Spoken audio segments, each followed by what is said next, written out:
so just a review, and then I kind of know where y'all stopped. So, meiosis, remember, meiosis is sexual reproduction. What that means is, in terms of cell reproduction, meiosis is only for making of sperm and eggs.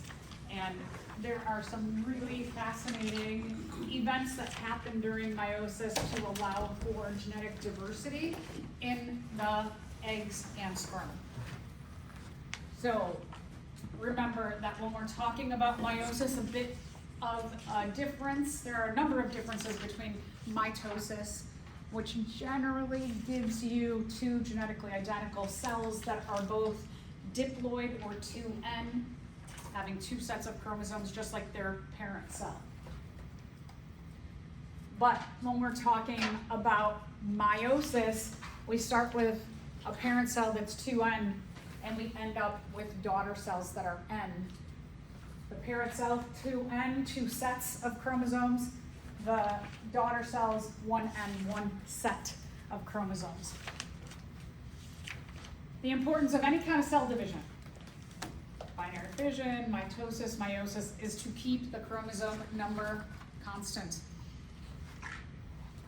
So, big important message about meiosis, different than mitosis, is that there is the creation of genetically unique cells, and we'll walk through those little things that happen to allow for this genetic uniqueness.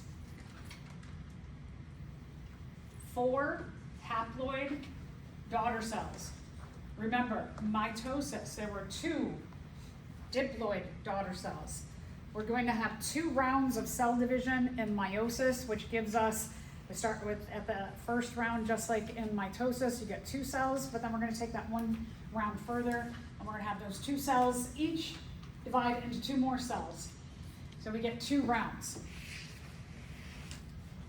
When you have an egg cell that has an N or haploid number, gets fertilized by a sperm cell N, the haploid number, haploid plus haploid brings you back to having an embryo, a fetus, a baby, an adult with the 2N number of chromosomes. All right, so a little bit about this term, homologous chromosomes. This kind of prefix, homo, we use this a lot in biology in a lot of different ways to say similar or same. So when we say homologous chromosomes, it means they are similar chromosomes. They're not exactly the same, but what we mean is that you have one from biological mom and one from biological dad. You have 2 sets because one set comes from bio mom and one comes from bio dad. They are similar in that they have the same gene banding pattern. The same genes in the same order are found on the homologous chromosomes. So like chromosomes number 1, number 2, number 3. They all have the same genes in the same order on each of those different chromosomes. But remember that you can have different versions of a gene on the homologous chromosomes. Like for example, let's say on chromosome number 1, we have our gene for handedness that, let's say from your biological mom, you get a gene for left-handed, but from biological dad, you get a gene for right-handed. They are not exactly the same, but they do code for the same trait. What we call those alternate versions of a gene is we call them alleles. You have 2 alleles for every gene or trait. So different versions of a gene are called an allele. An allele is a gene. It's the possibilities that that gene can have, all the different versions. So again, for a different example, eye color, you could have alleles for brown, blue, or hazel, kind of greenish. We've got different alleles for the eye color gene or trait. The homologous chromosomes, each of the individual chromosomes are called a homolog. So you have 2 homologs that make up the homologous pair number 1. 2 homologs make up the homologous pair 2, et cetera, all the way down to our 23rd pair.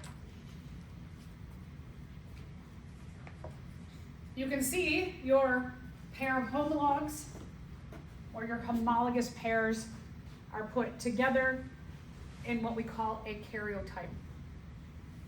You can also notice that the chromosomes that are paired up are about the same size, and they did some dye to this, so you can see that they are dyed very similarly between the two, indicating that they have the same gene banding patterns, meaning the same gene loci or locations on the homologs or the homologous pair.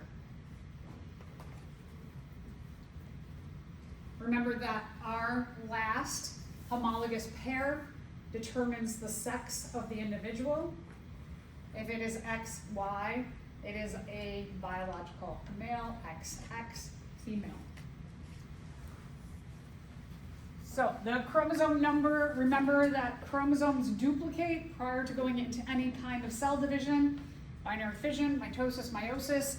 The DNA has to replicate, but all the organelles implied in there, all the organelles have to replicate so that you eventually make two new cells that have entire sets of all of the chromosomes, entire sets of the DNA.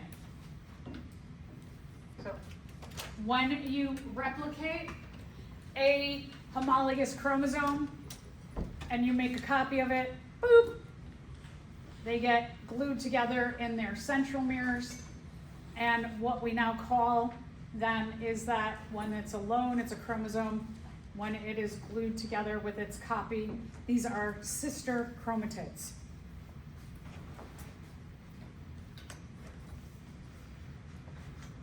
So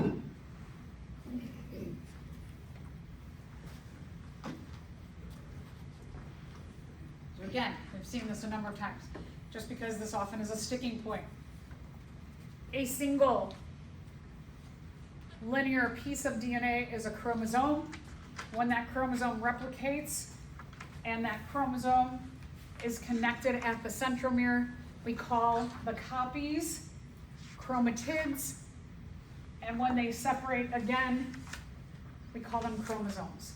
So singles are chromosomes, glued together are chromatids. There's two sets of 4 or 5 phases if we're including pro-metaphase as a step. So it could be 2 sets of 4 or 5, depending on the textbook, depending on the professor. 2 sets of phases of meiosis. And again, we might have a pro-metaphase in here. Okay, so meiosis 1, prophase 1. Similar things happen as they do happen in prophase of mitosis. The nuclear envelope disintegrates temporarily.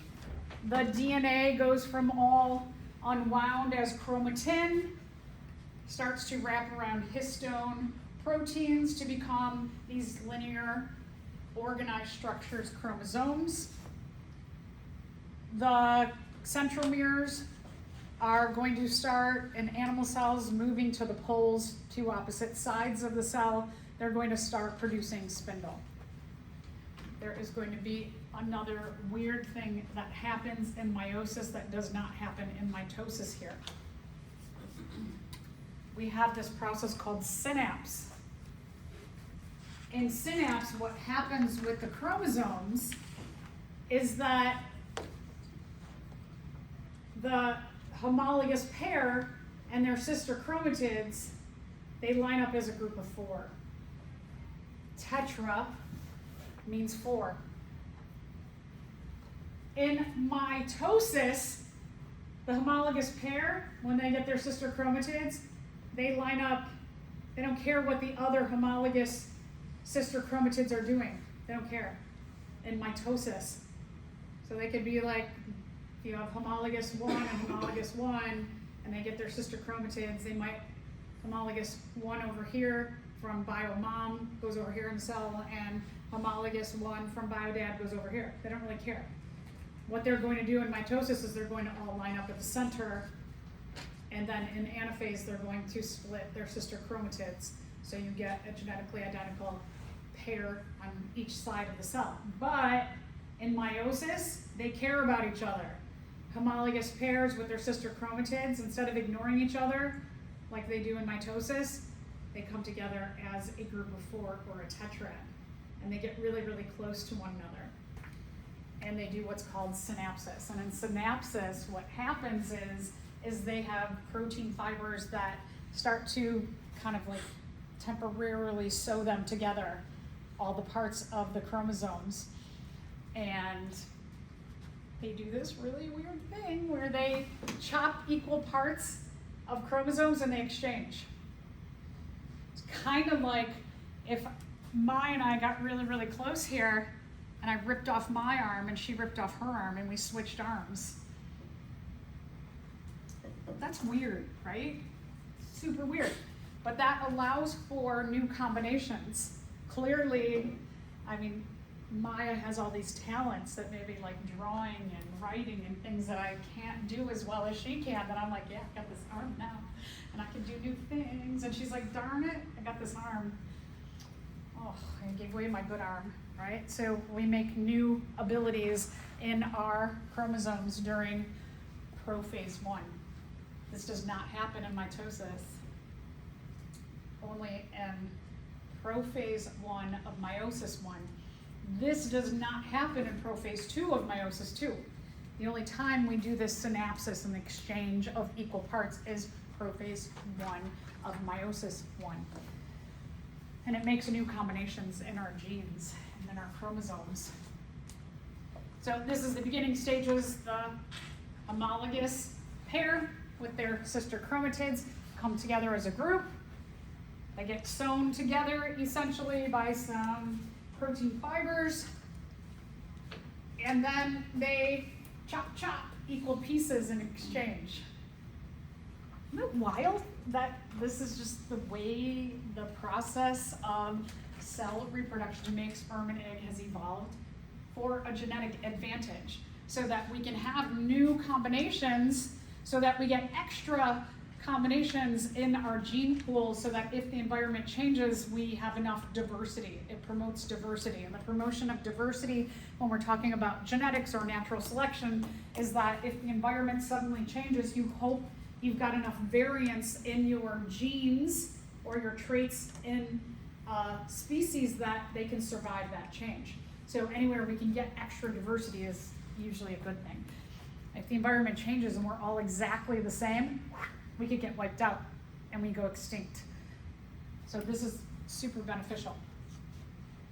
So this is what meiosis 1, prophase 1 looks like.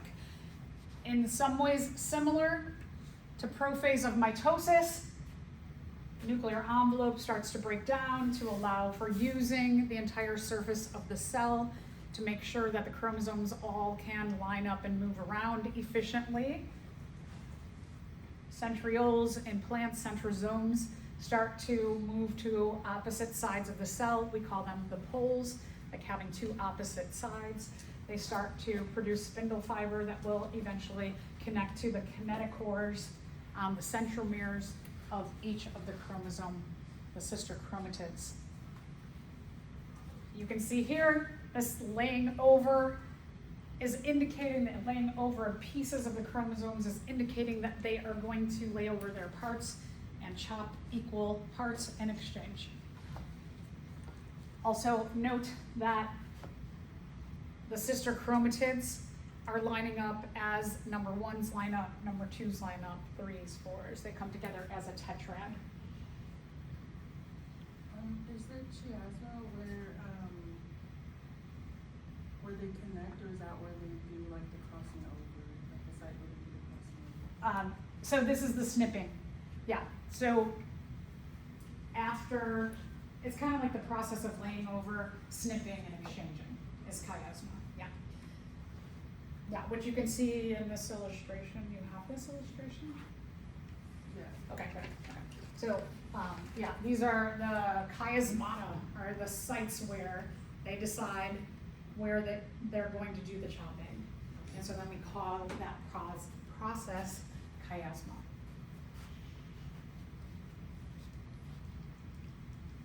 All right, so we can have pro metaphase. We're going to combine, we're going to just like streamline meiosis. We're kind of kicking out pro metaphase step. In metaphase 1, spindle is fully formed. The centrioles in animals, centromeres in plants, centrosomes in plants, excuse me. They go to opposite sides of the cell.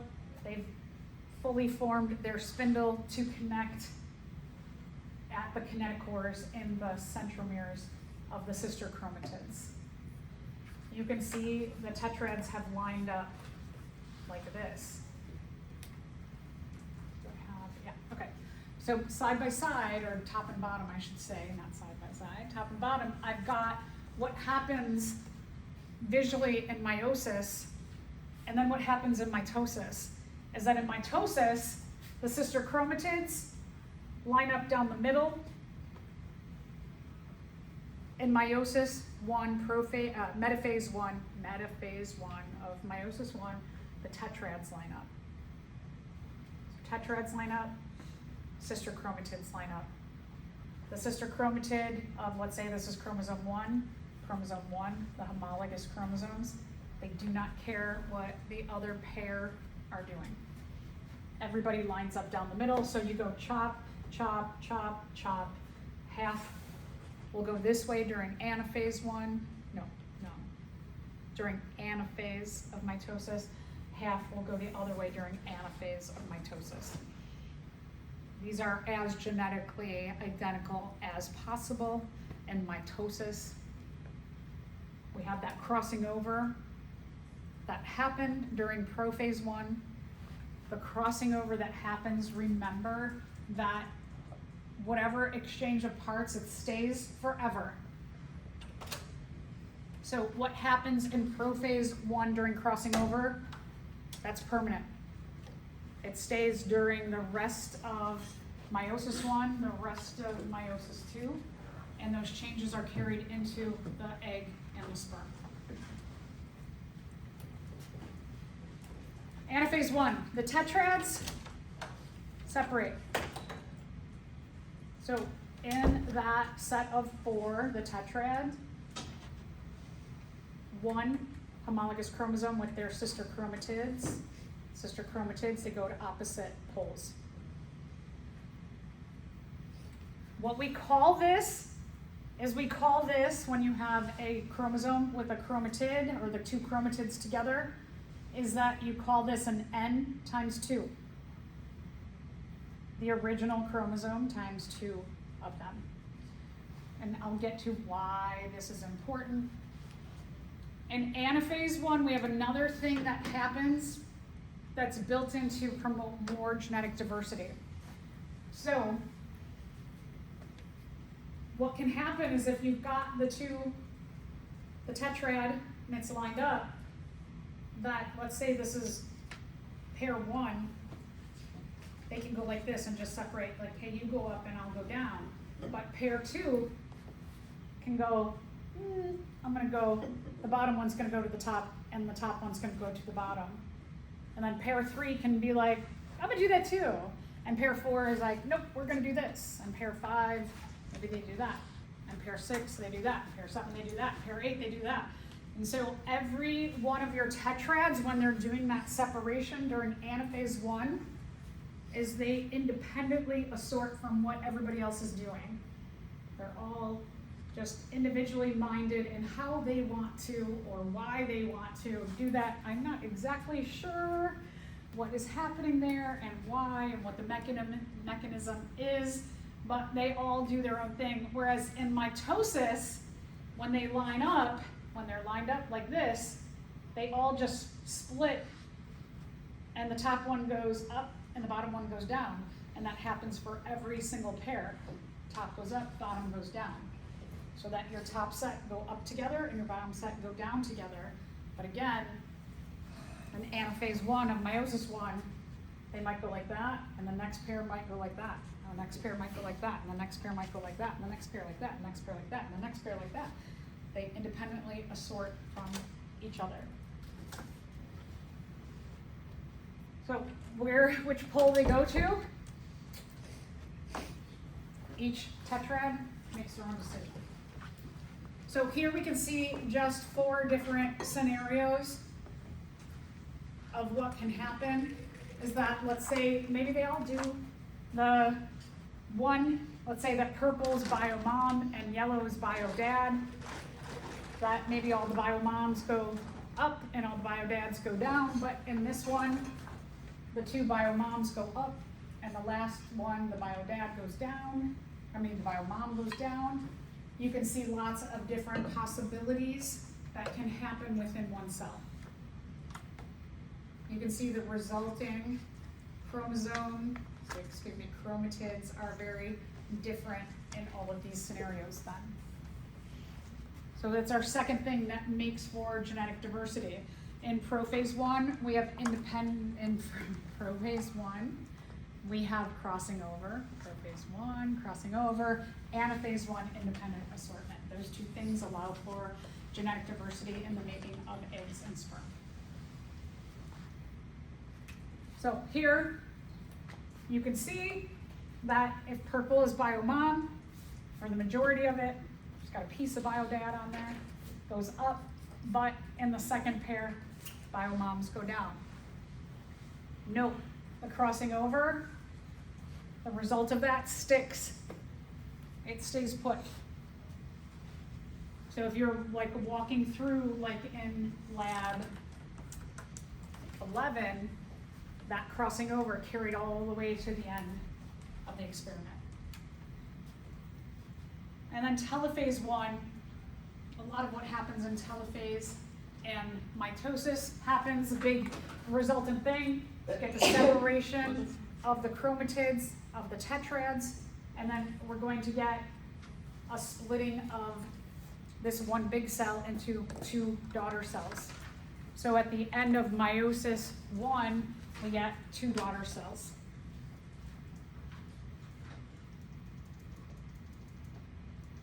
So here is our meiosis 1. Make sure you know prophase 1, crossing over, leads to new genetic combinations. Metaphase, the tetrads line up. Anaphase 1, the tetrads independently assort from what other tetrads are doing. New genetic combinations in anaphase 1, new genetic combinations in prophase 1. Through the process of meiosis, the only times that we get these new genetic combination opportunities, prophase 1, crossing over, anaphase 1, independent assortment. It's only 2 times. Nothing happens in terms of genetic diversity and new combinations in meiosis 2. Nothing happens there. It's only, again, prophase 1, crossing over, new genetic combinations, anaphase 1, independent assortment, new genetic combinations. What event listed below is one of the reasons for genetic variability seen in meiosis? The process of meiosis causes an increased mutation rate. No, we're not talking necessarily mutations, so copying the DNA causes mutations. Homologous chromosomes exchange DNA with one another. Yeah. Okay. Homologous chromosomes exchange RNA with one another. Do we mention RNA? No. Dividing cells exchange whole sister chromatids during meiosis 1. No. Good. Okay. So homologous chromosomes exchange parts with one another. Remember that that happens in crossing over of prophase 1. Meiosis 2. Meiosis 2 is similar, analogous to mitosis, except that in mitosis, you've got one parent cell that becomes 2 daughter cells. The parent cell is diploid, and the daughter cells are diploid. Here we start with 2 cells at the beginning of meiosis 2, and we end up with 4 cells at the end. But a lot of the similar steps happen as well. So remember, same things, same events happen in mitosis, but we've got 2 cells, and our 2 cells are already have new combinations, not happening in mitosis. So prophase 2. Again, no crossing over in prophase 2. That only happens in prophase 1. In our 2 cells that we have going on, our 2 cells, you're going to have the nuclear envelope starts to break down, the DNA lines up into chromosomes, the centrioles are going to go to the poles, spindle is going to fully form. In metaphase, the chromatids line up at the middle, the sister chromatids line up at the middle. Again, what happened in crossing over in prophase 1, you can still see the results of that there. In anaphase 1, the sister chromatids separate. There is no independent assortment, So, everybody, the sister chromatids on the top, split, top ones go up, bottom sister chromatids go down. Just like what happened in mitosis. No independent assortment. That only happens in anaphase 1. Again, 2 cells. We're having 2 cells, this happens to. And then telophase 1, just separating into 1, 2, and then 3, 4 haploid daughter cells. If a diploid cell replicates its DNA so that it now contains an amount of DNA equal to 4n, how does a haploid gamete get a 1n number of chromosomes and a 1n amount of DNA? A, there are 2 meiotic divisions and 4 daughter cells produced in meiotic cell division. Right, 2 divisions, 2 cell divisions in mitosis, 2 cell divisions in meiosis, 4 daughter cells produced in meiosis. There's only 1 meiotic division? No. There's only 1 meiotic division? No. There are 2 meiotic divisions and 2 daughter cells produced? No. Okay, good. So there are 2 meiotic divisions and 4 daughter cells produced. So here's the whole process of meiosis. Remember, in prophase 1, crossing over produces new genetic combinations. Anaphase 1, independent assortment, produces new genetic combinations. At the end of meiosis 1, so let's label the chromosome numbers. That if we start out with a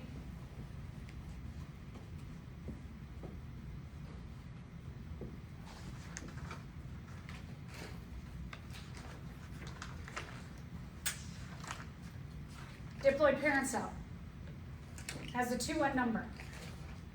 In humans, Rn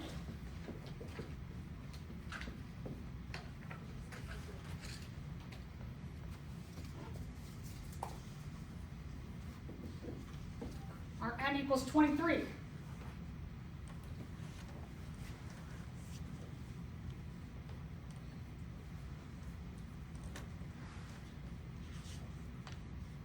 So our diploid parent cell has the diploid or 2n number. When we're talking about humans, it's 2 times n.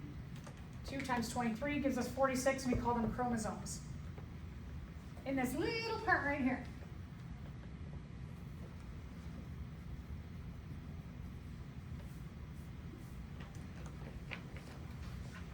Right before we're going into meiosis, the DNA replicates.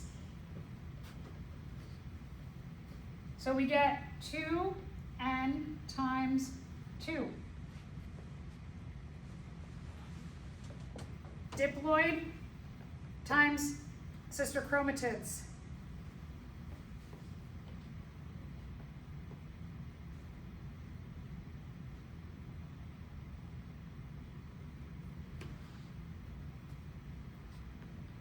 So when we're looking at prophase, what we call this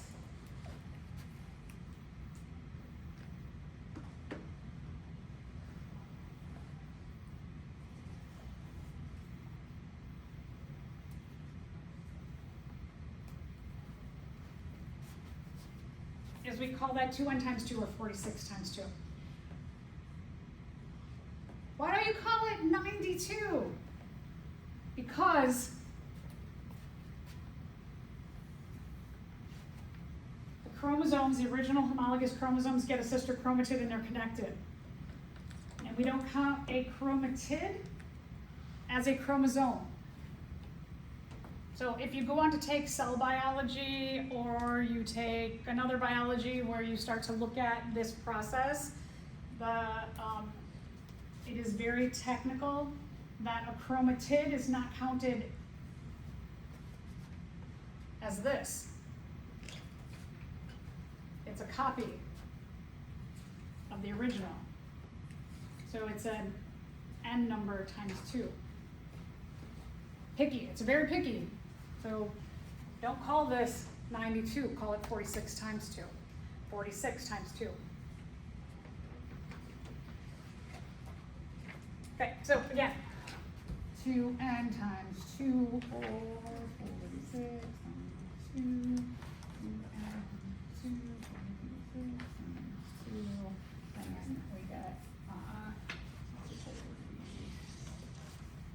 we get the division, and then we get n times 2 and n times 2, or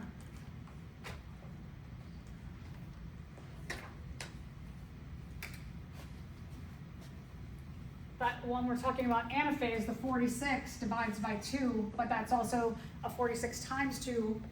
46 is divided by 2.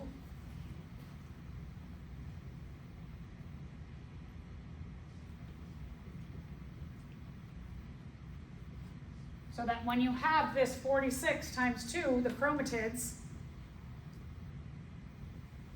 and then you divide it by 2 because we're having 2 cells,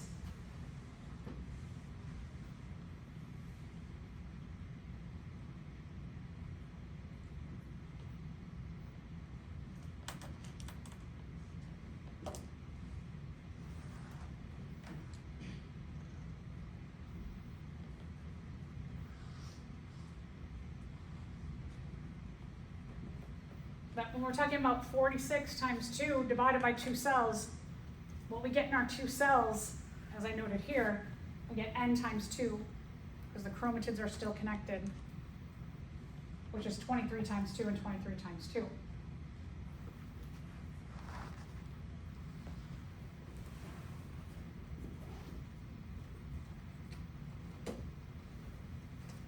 So when we're looking at, remember this is prophase 1, metaphase 1, anaphase 1, prophase 1, prophase 2, 2, 2, 2. Here's our first set of meiosis, our 1s. Here's our second set, our 2s. During metaphase 2, we still have 23 times 2, or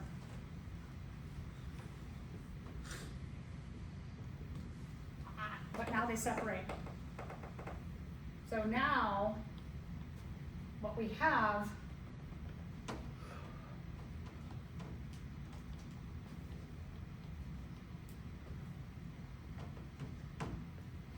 is you have an N and an N, they've separated.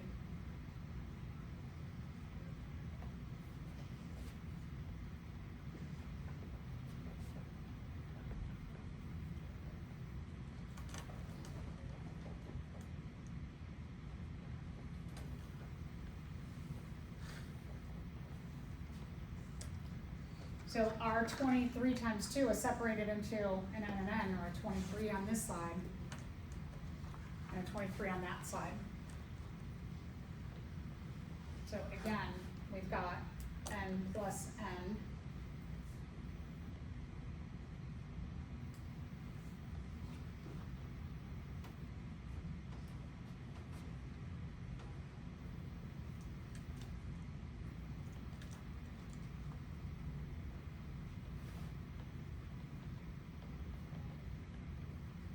And we end up, our 4 haploid equals N, or a set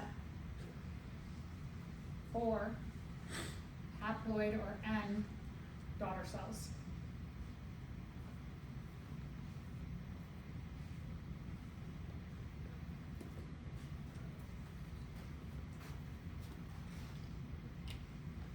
I like to just go through these numbers and the specificity of it all, because if you go on to take, like I said, another class that reviews meiosis and the sets and the numbers and all that,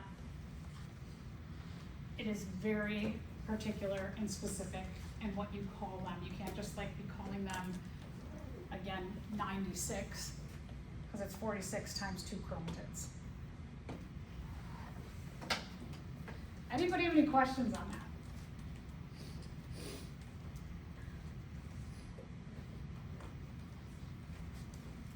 If you want to take a picture of this, I'll pull out something, take a picture.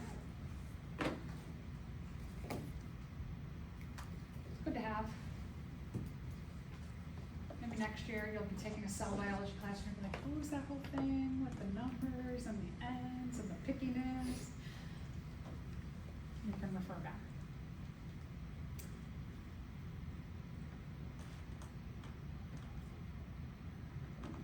So a bit different than mitosis, important so that sperm and egg get new combinations, hence why none of us look alike, super hence why if you have siblings, you don't look exactly the same if you come from the same bio parents.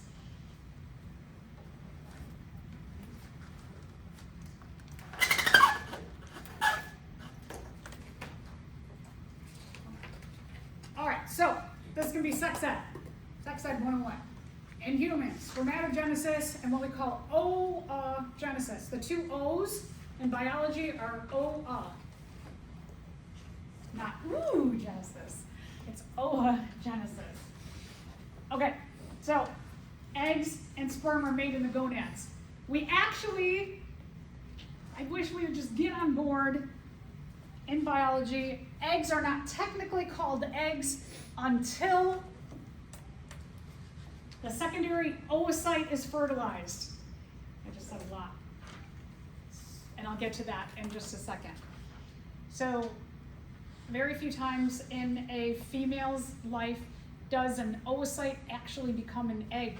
It's only upon fertilization of the secondary oocyte or at the end of meiosis 1. There's a whole complicated process. So let's just talk about the making of sperm during meiosis. Here's the deal with sperm. Sperm are not full cells. They do not have all of the organelles to perform and exist as a functioning cell.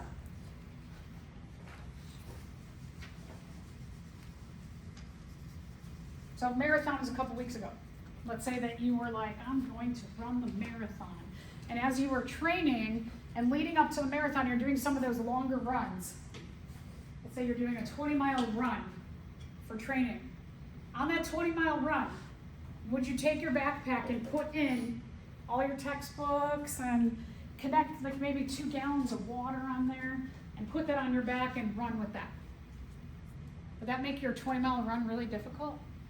Yep. So what you do is you ditch all that, right? And perhaps at mile 10, maybe you got, sometimes people wear belts with little water bottles on there and little goo packets. And so you try and like compact everything as you can on your body. And, or maybe you just know like, all right, I know if I'm running along like the lakefront at this mile, there's going to be a water fountain, and then another mile, there's going to be a water fountain. You know where all the water fountains are, so you don't have to carry water on you. You like ditched everything. You just have the little bits that you need to make you lightweight and running and easy. And that's what sperm do. Is over evolutionary time, sperm have ditched all the organelles except for they have enzymes or acrosomes in their head. As the oocyte develops over the course of the ovulation cycle, the oocyte has layers and layers called follicle cells that mature, and the follicle cells produce initially estrogen, and then they mature to produce both estrogen and progesterone, and they produce 2 outer layers that make it so it is difficult for sperm to get into the main area where the nucleus is, so that the sperm, there's like thousands or millions of sperm in an ejaculation that are bombarding the layers of the oocyte, because the thing about cells is that you want the exact amount of DNA, right? We said the whole point of mitosis, meiosis, or binary fission is to keep the chromosome number in a species constant, because too much DNA is bad and too little DNA is bad. So what if you get like 18 sperm fertilizing one oocyte? That's not good, right? That's not going to develop into a human. It's going to have some like 200 some crazy chromosome number. Not going to happen, right? So the sperm, they have acrosomes in their head to digest away at those outer layers that are developing during the ovulation cycle for the oocyte. They have a nucleus with 23 chromosomes. They have this mid piece in here that's packed with mitochondria, so the mitochondria can take sugars from the ejaculation, and they can use those sugars to fuel the tail so they can swim. Now,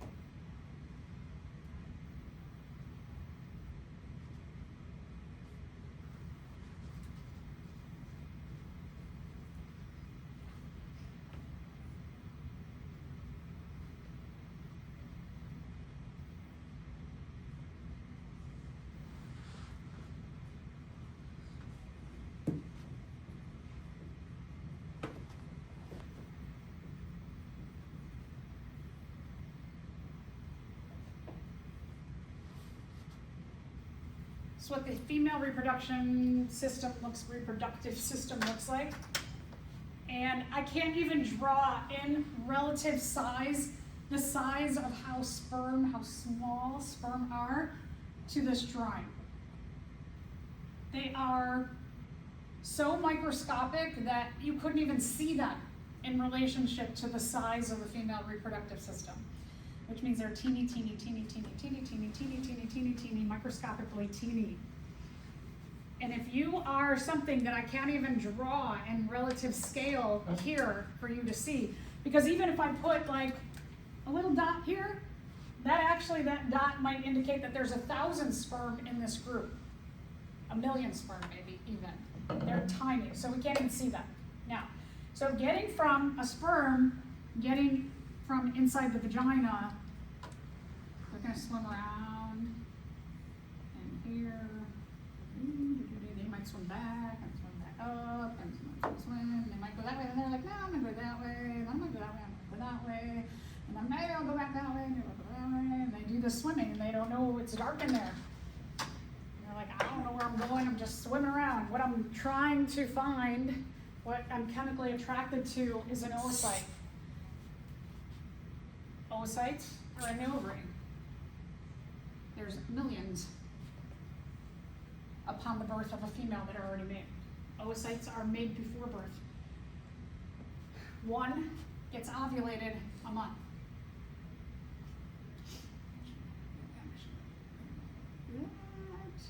And then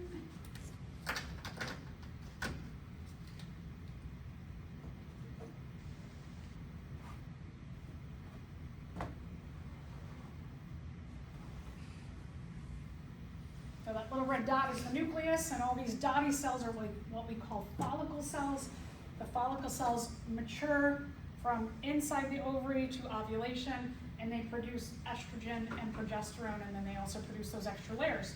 So even in relative size between a sperm, which again, we can't even like draw on the board, this is a lot bigger of a cell, a group of cells, I should say, because the egg has to have all the organelles, because the sperm doesn't have all the organelles.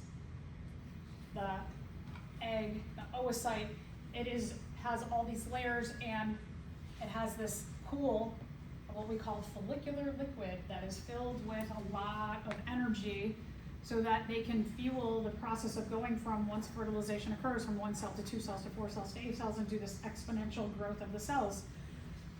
And then they have to get swept and eventually make their way into the lining of the uterus, which is the endometrium.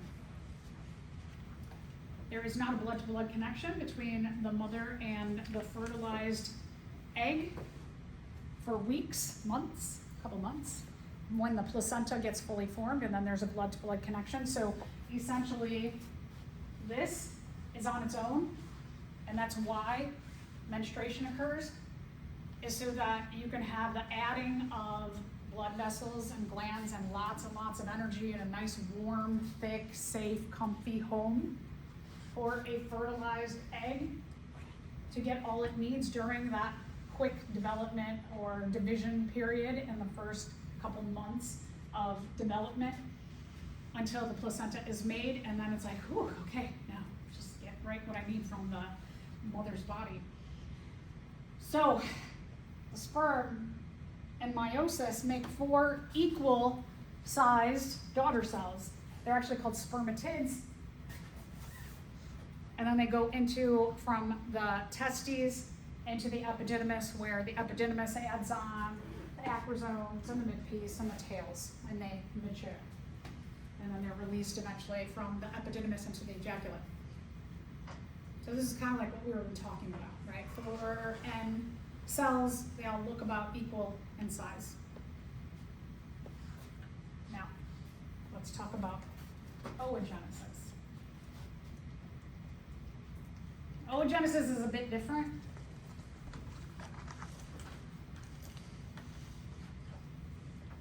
Because the oocyte wants as much cytoplasm as possible with all the energy and nutrients and good stuff.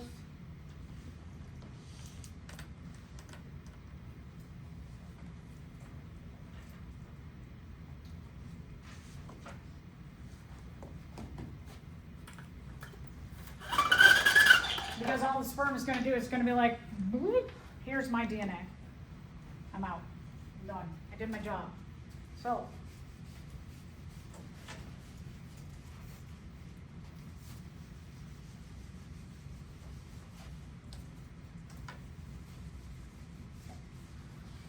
right, so what's happening here?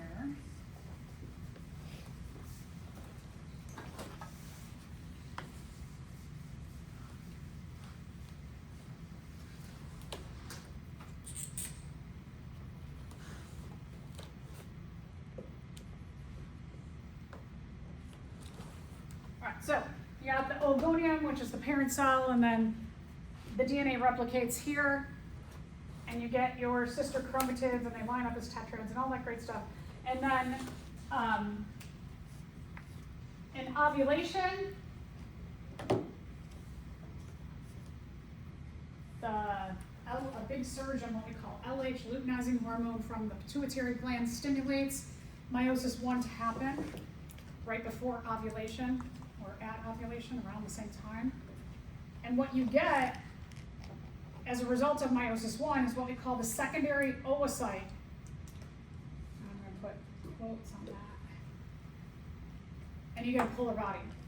And so what happens as a result of meiosis 1 is that the DNA separates, right? Because what we want is we want our final cell to be N in number. So you've got to do this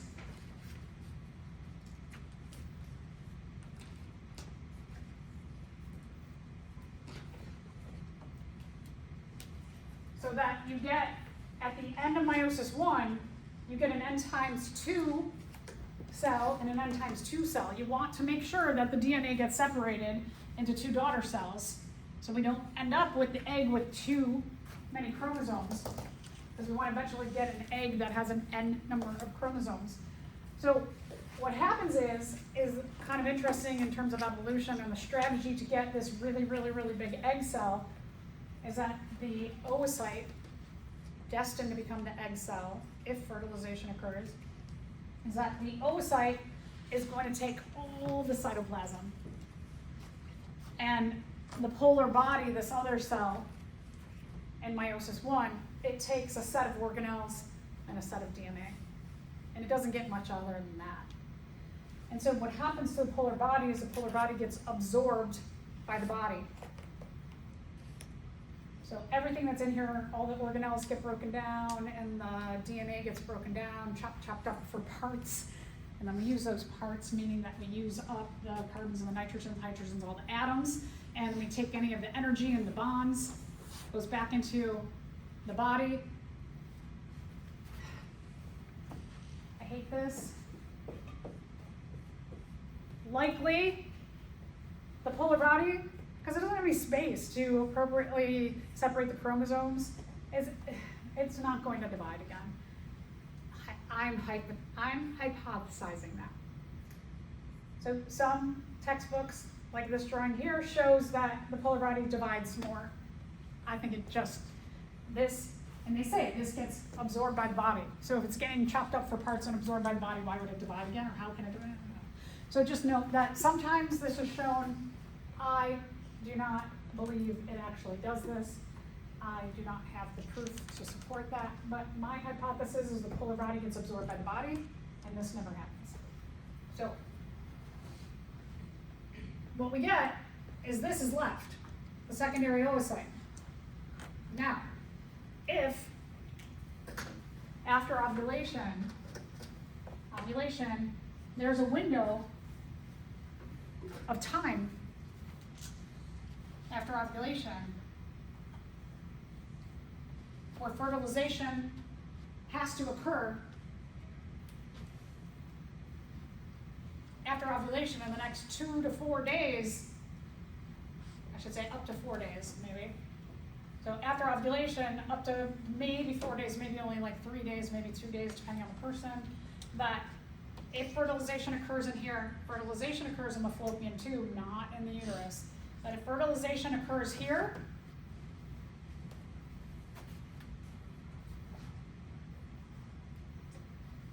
fertilization stimulates this to happen.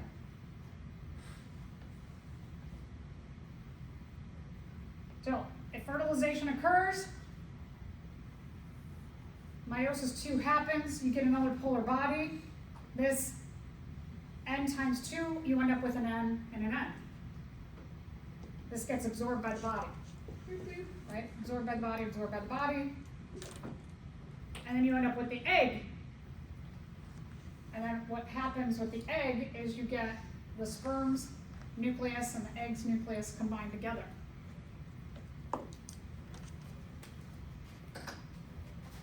These follicle cells, all these little cells, they've got just a few days after ovulation before they're like, there's no sperm around at this time, so we're going to disintegrate. And what happens is that all of these follicle cells, what they've been pumping out, is they've been pumping out estrogen and progesterone, and high levels of estrogen and progesterone prevent the uterus from contracting and pushing out the endometrium. So during pregnancy, as the cell, there's a lot of hormones that the replication of the cells produce another hormone called CG. CG, estrogen, and progesterone all are kept high during pregnancy, which prevents the uterus from contracting and pushing out the developing embryo, fetus, baby. After a few days, these follicle cells start to disintegrate, and estrogen and progesterone levels fall because the cells have disintegrated that produce those two hormones. And when those two fall, it stimulates the uterus to contract and push out the endometrium. The whole point of developing the endometrium is like, hey, let's make a nice, safe, warm, nutrient-filled home for a developing embryo until the placenta can get made. And so if this is not fertilized here, you get rid of the endometrium, because who wants like a gross, old, dried up, disgusting endometrium for your developing embryo? You need a new, fresh one every month. So we have one shot at it. A few days after ovulation, that doesn't occur, endometrium gone, and then you start a new cycle of let's make a new endometrium for maybe next month. Maybe next month, the fertilization will occur. So it's called a secondary oocyte. Upon fertilization, we call this an egg, and the egg is the fertilized cell. So totally different evolutionary strategy in making our oocytes into eggs as opposed to just producing sperm. So what causes genetic variation in meiosis? Crossing over? Okay. Independent assortment? Yep. Just crossing over? You've already answered that, right? Just independent assortment? You've already answered that. Both crossing over and independent assortment? Best answer? Mm-hmm. Good. So again, remember, when you're reading questions, don't go, what causes genetic variation in meiosis crossing over? Done. A. Boop. Uh-oh. Read on. All right, other means of genetic variation. You combine people. You combine the genes from the gene pool of the biological female with the biological male. The further those gene pools are from one another, like humans, if you have someone of different ethnic backgrounds, the gene pools are very different. The traits that are favored in one group is very different from the traits favored in the other, and when you combine them, you've got new combinations. So we get even more allelic combinations when we combine people together. So the fusion of gametes gives us about a 64 trillion different possibility of combinations.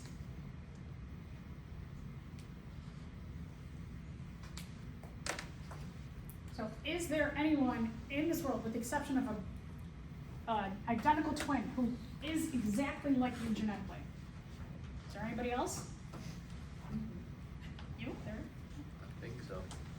Okay, no, but ever have somebody walk up to you and be like, are you Nina?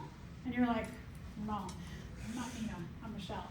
And you're like, are you sure? Because you look exactly like Nina. And I'm like, no. Want to see an ID? Michelle, right? So because there are 64 trillion different combinations, you can have doppelgangers, people who look similar to you, just randomly, right? So people, when I was younger, people used to tell me all the time that I looked like the Maori sisters. When I was a kid, they had like a teenage show that people would always say that these two black teenagers, they're like, you look just like them. Yeah, and I was laughing, I was like, okay, so I'm sure there are people that in your life, somebody says, you look just like blah, blah, blah, right? Or, you know. So there could be people who look like you in the world, totally randomly. Mutations, accidents, and the quick copying of the DNA can also add to the genetic variation. Not super common, but does add. Is valuable when it's something that gives an advantage in the current environment. All right, so a few study things that I really like that I add in here. I'm not going to go through them, but you have this table. So what I would suggest in studying is write out feature and write out cells, final, number, all these things. Write them out, make a table, right? Mitotic, meiotic, and then you fill this in. And keep doing this over and over again until you understand the similarities and the big differences here. The other thing is I highly recommend drawing this out until you understand and know the phases of mitosis and meiosis and the similarities and the differences. So I know had a bunch of you whom I gave the advice to all of you and said, hey, you should draw these drawings out and out and out until you really, really know them. I know a bunch of you did not do that. And your grades on the last exam suffered. So when I say use that to practice, use it to practice, I know from students who got bonkers amazing grades on their exams that, oh yeah, I did that. Okay, do you have this in your notes? Yeah. All right, pluripotent stem cells. Potency of a stem cell means that it has flexibility in what it can become. It is undifferentiated to an extent. There are different potencies of stem cells, there's different levels of potencies. Pluripotent is the best. A differentiated cell has committed to being this kind of cell, and that's what it can be the rest of its life. We have other potencies occasionally, like in our brain, for example, and in our bone marrow, where those cells are still relatively potent, but not super duper potent. And so there's flexibility, but for the most part in our bodies, we don't have the valuable stem cells like we do when we're this first cell and the development in the first 2 weeks of development. That's the highest potency. We call them embryonic stem cells. So let's talk about the controversy. I'm going to lay out the controversy without taking a side on the controversy. All right, so in embryonic stem cells, in the first 2 weeks, you have the highest potency. The cells are undifferentiated and can become anything. Usually about here, by the time it, at the end of the second week, embeds in the endometrium. And then at the beginning of the third week, you have what's called gastrulation, and the cells commit to being 1, 2, or 3 categories of cells. So the potency goes way down. And then again, you have later on the potency pretty much bottoms out with the exception of what we call adult stem cells. So embryonic stem cells, if they can become whatevers, then let's say that you have some embryonic stem cells, or you have some, like, let's say cord blood cells. You have some stem cells in the cord blood and in the umbilical cord that can become blood-related things and sometimes immune system-related things. So let's say that you have them frozen somewhere and you pay every year to keep them frozen. The idea is that you can have some relatively potent, again, it can be like blood, circulatory system related things that maybe in 40 years from now you get heart failure and you need a new heart, and the advancements in technology, they're like, hey, if you have cord blood frozen somewhere, we have the ability now to take that and we can like grow you a new heart. You're like, what? That's so cool, right? That'd be great. Because then here's the thing that potentially in the future is that if you have something that could build you a new heart with your own genetics, there are on the surface of cells, remember surface markers, that the surface markers, there's a variety of different kinds of surface markers on all of our cells, and some of them are like, for example, if we're talking about like circulatory system, in heart cells, you have a heart cell surface marker, and in a red blood cell, you have a red blood cell surface marker, and it differentiates the kind of cell, tissue, gland, organ, etc. And so now, those MHCs, the major histocompatibility complexes, the little surface markers that say, I'm me and you're you, that's what happens when you need a transplant. So let's say 40 years from now, you have the choice of, I can go back to my cord blood and they can build me a heart with my own MHC surface markers on there so that when this heart is fully built, they can just put it into me and my body's like, accept. My immune system is like, cool, surface markers match. Or you could go through 10 years of trying to find somebody who just died and has surface markers of their heart that match you enough so that your immune system, when they put that new heart into you, that your immune system doesn't attack it. and you accept it. It'd be a lot better to have your own surface markers, right? So having kinds of what we call embryonic stem cells are great in some ways. But let's say that people in labs are like, what if we just start growing embryos in petri dishes, and then we take those cells and we freeze those? Because maybe somewhere 40 years from now, that technology has changed, that we can manipulate those, and we can make, like, from one ball in that first 2 weeks, we can make a whole bunch of hearts. And we could cure people who have heart failure. Okay. Well, can we all agree that it would be great to be able to cure people who have heart failure? Right? I think everybody can agree, yeah, that would be great, right? To cure diseases. Controversy is, though, that ball of cells that was growing, that we froze, we've taken away the destiny of that ball of cells to become a human. What if that person gets everybody in the world together to make a nice, happy, healthy, wonderful earth?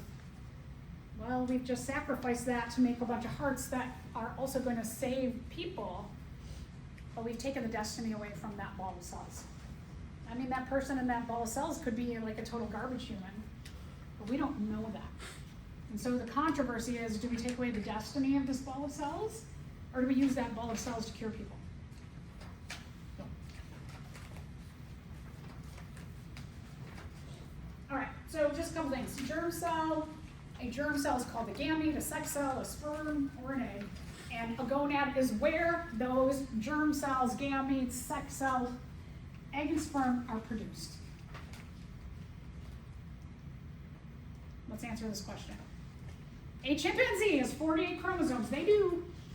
And they have them in their somatic cells, all the cells in their bodies that are not sex cells.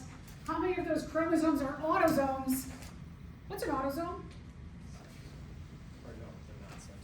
A non-sex chromosome. So a lot of terms, right?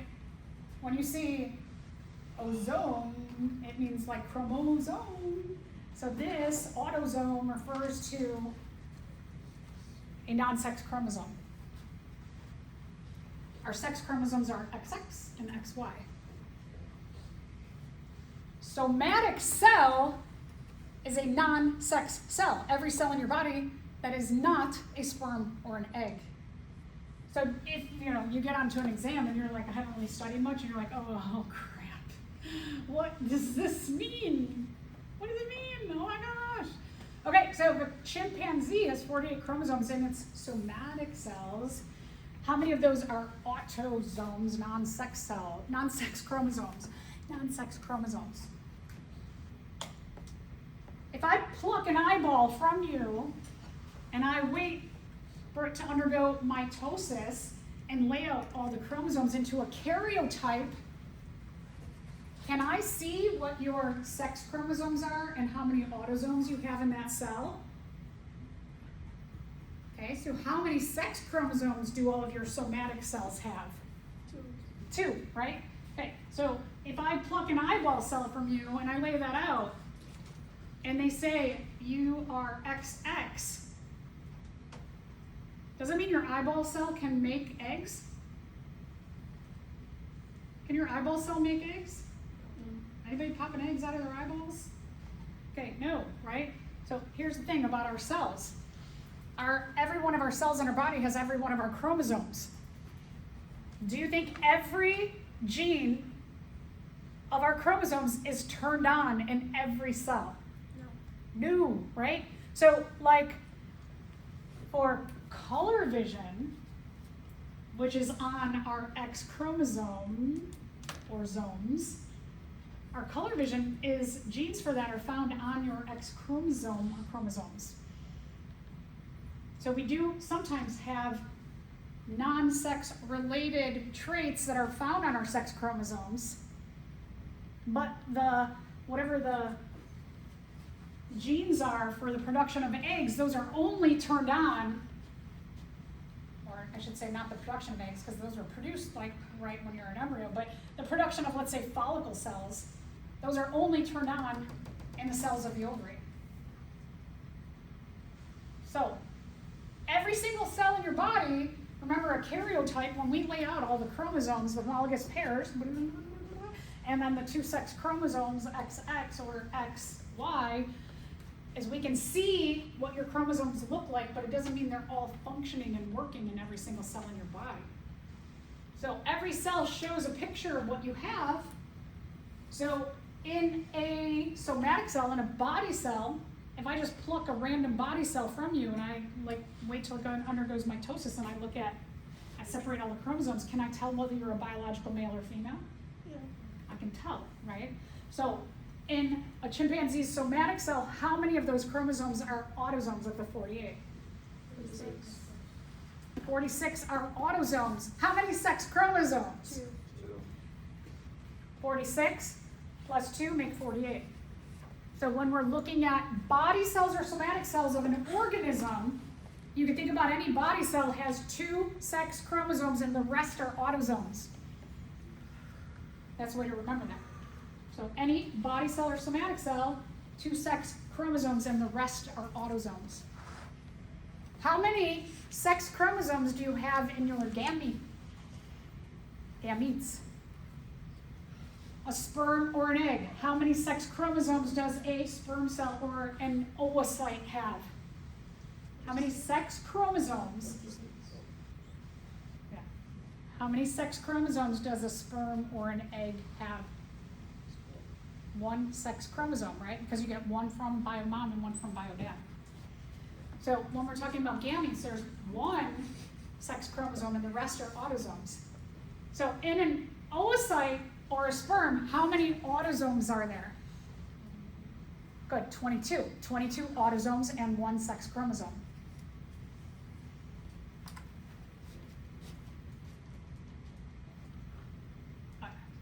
Okay, well, you got through meiosis. All right, so let's, what did you get to in terms